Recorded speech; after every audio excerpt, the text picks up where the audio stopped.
Hello everyone, this is Umakant Srivastava from Dr. C.V. Raman University, Bilaspur, Chhattisgarh, India, and I am very much thankful to the organizers of IMSC 2021 to give this opportunity to present my work in front of you. So today I'm going to deliver a small talk on my topic that is entitled as the study of the behavior of fly ash with phosphor at low dose. Low dose means the amount of radiation is around some milligray range, that is from 5 to 35 milligray. The present study embraces the TL behavior testing of fly ash when it is mixed with phosphor at low doses, and the sample of phosphor which we have taken in this case is calcium sulfate diphosphor. The desired material is prepared by using solid state sintering method. The fly ash used in this experiment was collected from the super thermal power station Korba, Chhattisgarh, which is situated on the bank of Hasdev and Arihan Nadi rivers. Korba is the power capital of Chhattisgarh state in India. In this method, calcium sulfate diphosphor and Teflon mixture is in the weighted ratio of 1:3 is prepared using liquid nitrogen by solid state sintering method. Calcium sulfate diphosphor and calcium sulfate diphosphor is doped with 10% of fly ash, and then it is irradiated uh, to the range of 5 to 35 milligray of cesium-137 radiation source. After the preparation of sample, certain characterization techniques are taken place, such as XRD and TL. The results which we are going to discuss now.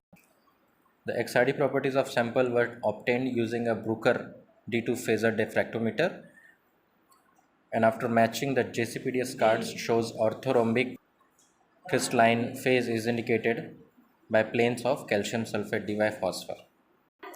Three major peaks are observed in XRD pattern indicating the presence of main component of fly ash like silicon oxide, aluminum oxide and calcium oxide. Another characterization method is thermoluminescence characterization method. The TL technique are also used worldwide for the determination of radiation doses. Here in the case of 10% doping of fly ash with the calcium sulfate diphosphor, we obtained that the sample shows linear patch near a lower temperature zone, means around 5 to 25 milligray. It shows linear uh, patches, but as it reaches toward 35 milligray, it shows a little hump, and it started bending toward the low intensity nearby 35 milligray. But it certainly shows that at the lower value below 35 milligray, even it shows linear patches, which is good for the thermoluminescence dosimetric application. We have also calculated trapping parameters like activation energy, kinetic order of TL process, and frequency factor using GCD method, Chern-Spieg's shape method, initial rise method, point analysis method,